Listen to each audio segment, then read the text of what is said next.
밀실 살인 사건으로 좀 알려져 있는 거여동 일가족 살인 사건입니다. 2003년 12월에 송파구 거여동의 한 아파트에서 주부인 박모 씨 그리고 이제 3살배기 아들 10개월 된 큰 딸이 셋 다 이제 한 집에서 사망한 채로 발견이 됩니다. 서울 거여동의 한 아파트에서 31살 박모 여인과 3살과 1살 난 자녀가 숨진 채로 남편 남모 씨에 의해 발견됐습니다. 부인 박 씨는 목이 졸려 있었고 두 자녀는 질식한 상태였습니다. 이제 그 방 안의 상황을 보면 작은 방에는 3살 된 아들이 보자기를 둘러쓴 채로 사망을 해 있고요. 또 10개월 된 딸은 얼굴에 비닐봉투가 씌워진 채로 사망을 해 있습니다.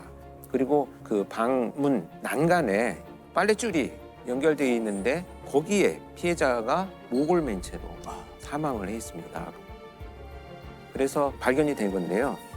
이게 왜 밀실 사건이 됐냐면 문은 잠겨져 있었고 아파트 열쇠가 가방에 들어있는 채로 작은 방에서 발견이 되거든요. 그다음에 뭐 발자국이나 족적이 나타난 흔적 이런 것이 이제 발견되지 않으니까 경찰이 초기 단계에서는 아이들을 살해하고 자기가 이제 극단적인 선택을 했다 이렇게 이제 초기 판단을 하죠. 그런데 남편이 진술을 합니다.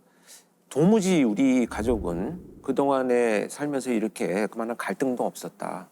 그래서 경찰이 이제 CCTV 수사를 하죠. 누군가 이제 드나든 사람이 있는가. 이때 발견된 사람이 한 명 있습니다.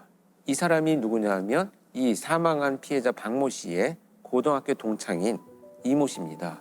이 이모 씨가 사망한 시간으로 추정되는 시간에 엘리베이터를 타고 여기 왔다가 간 흔적을 이제 발견을 하게 되죠.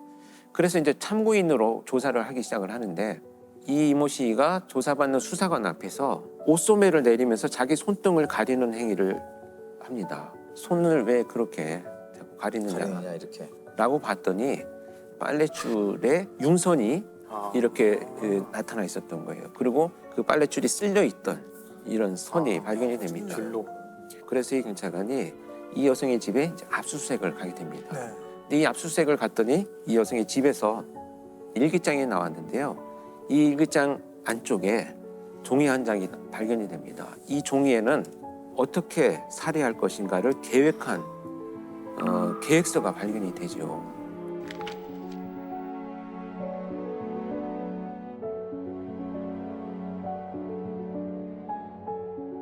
심지어 거기에는 몇 차례 시도를 하려고 했는데 기회가 안 돼서 실패했다라는 것까지 기록이 되어 있고 올해를 넘기지 않아야 되겠다 이런 다짐까지 거기에서 이제 발견이 됩니다. 그 참 끔찍한데요. 이 사건이 발생하기 몇 개월 전에 우연히 길거리에서 피해자인 박모 씨와 만납니다. 자기는 고등학교를 졸업하고 이렇게 어렵게 이제 살아가면서 또 취업 준비를 하고 있던 중에 친구인 박모 씨를 만났는데 이 친구는 너무 행복한 가정을 꾸리고 있는 거죠. 그래서 피해자가 우리 집에 자주 놀러 와라. 혼자 지내고 있으니 밥도 주고 가까워지기 시작을 하는데 이때부터 점차 이 이모 씨는 자기가 가져왔던 컴플렉스를 이제 투사하기 시작을 합니다. 자기 그 오빠와 늘 비교가 되었다고 해요. 그래서 자기는 늘 소외가 되어 있다, 소외가 되어 왔다 이렇게 표현을 하는데 그래서 이제 그 관계가 지속이 되어 오면서 자기도 모르게 이제 이 집안을 통제하기 시작을 합니다. 그래서 심지어 세탁물을 남편의 속옷까지 자기 방식대로 정리하기 시작을 해요. 어떤 선을 넘는 행위죠. 개입을 한 거네요, 가정생활에. 그렇죠. 이렇게 해서 아이들하고 친해지기 시작을 합니다. 그래서 이 범행을 저지르던 날도 이모하고 이제 숨바꼭질을 할 테니 엄마는 밖에 있으라고 하고 먼저 숨자라고 해서 이 엄마를 속입니다. 그래서 10개월 된 딸을 안고 이제 거실에 남아있게 하는데요. 그리고 나서 방으로 데리고 들어간 아들을 이제 보자기를 씌워서 지식사 시켜서 살해를 하죠. 그리고 이제 그 안쪽에 이제 그 숨겨놓은 다음에 이 엄마를 이제 유인을 합니다. 아이가 숨어 있으니 들어와라. 그렇게 해서 이제 들어가려고 했던 이 엄마를 뒤에서 빨랫줄로 목을 걸어가지고 잡아당겨서 살해를 하게 됩니다.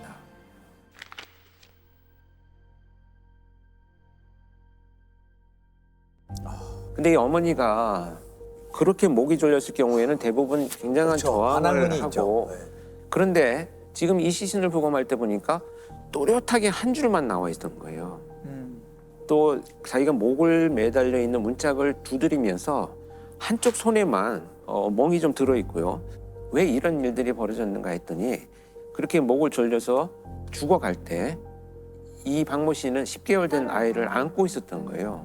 그래서 자기가 벗어나려고 하는 자구적 행동을 하지 않고 아이를 보호하기 위해서 그냥 그렇게 피해를 당하고 결국은 사망을 했죠. 그리고 나서 이 이모 씨는 끔찍하게도 10개월 된 아이를 얼굴에 비닐을 씌워서 이제 살해하죠. 결국 자살을 위장하기 위해서 이 씨가 거기에 열쇠를 넣어서 가방 안에 던져 놓았던 것입니다. 아, 그럼 살해 이유가 뭘까요? 살해 동창과 아이들. 이유는 이제 사실 어떤 것이 밝혀졌냐면 교묘하게 이 가정을 파괴하기 위해서 자기 친구인 남편에게 성적인 접촉을 시도를 합니다. 아, 이 가정을 파괴하는 게 목표였네요. 그렇죠. 가정을 파괴하고 내가 이제 거기에 들어갈 것이다 라고 하는 것이 이 범행의 이제 궁극적인 목표나 동기가 되겠죠. 여고 동창생이 절친한 친구와 어린 자녀들을 한꺼번에 살해한 끔찍한 사건이 일어났습니다. 친구의 행복한 결혼 생활을 질투해서 범행을 했던 것으로 드러났습니다. 이 씨는 친구 박 씨가 늦게까지 결혼을 하지 못한 자신을 무시한다고 생각해 상상조차 하기 힘든 끔찍한 범행을 저지른 것으로 드러났습니다. 겉으로는 제일 잘해주는데 뒤로는 무시해. 애들은 왜 죽였어요, 애들? 걔 옆에 있으니까. 걔 혼자 못 가니까.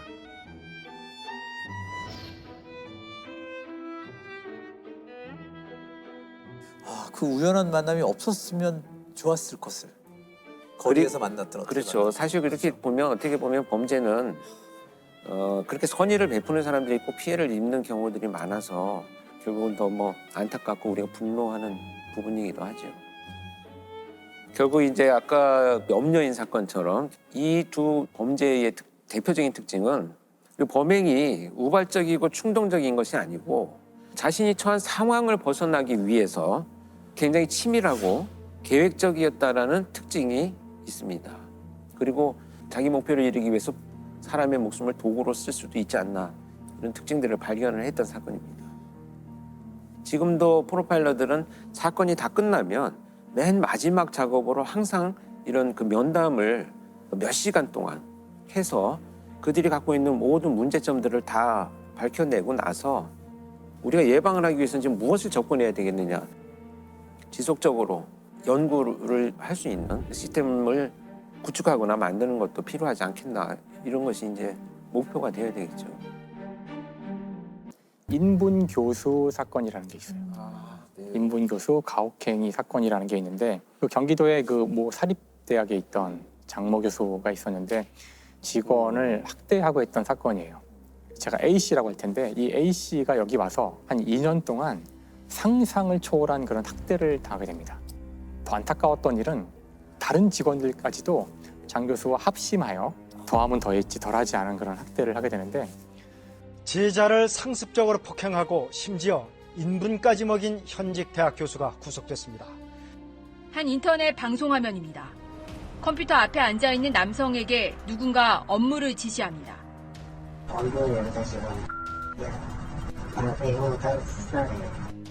한참을 다그치더니 주먹으로 얼굴을 때립니다. 일하는 것이 마음에 들지 않았다는 이유에서였습니다. 피해자의 대학 스승 장모 교수는 이 모습을 실시간으로 지켜봤습니다.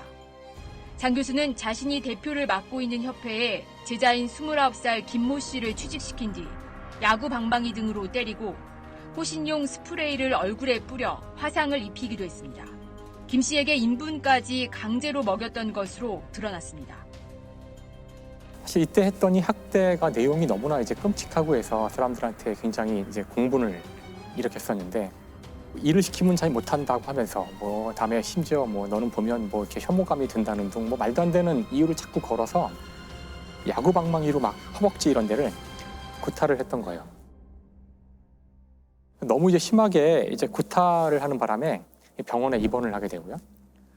보통 그러면 더 이상 이제 학대를 하지 말아야 되는데 이제 그러자 더 교묘한 방법으로 이제 학대를 이제 이어가게 됩니다. 손발을 묶고 그다음 입에다가는 걸레를 물리고 얼굴에 이렇게 비닐봉투를 씌워요.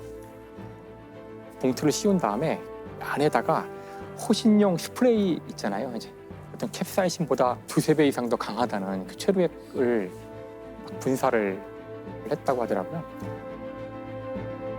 이건 뭐 고문인데요, 학대가 아니고. 그러게요. 더 나아가서 이제 이 사건의 이제 이름이기도 한데 인분을 막 억지로 먹이기도 하고 한두 번이 아니요 여러 차례 인분을 먹이기도 하고 심지어 이 교수가 그 자리에 있지 않을 때에는 메신저로 몇 대 때리라고 슬리퍼로 몇 대 때려 이렇게 지시를 그럼 다른 직원들이 지시에 따라서 또 학대를 하고 때리고 구타를 하고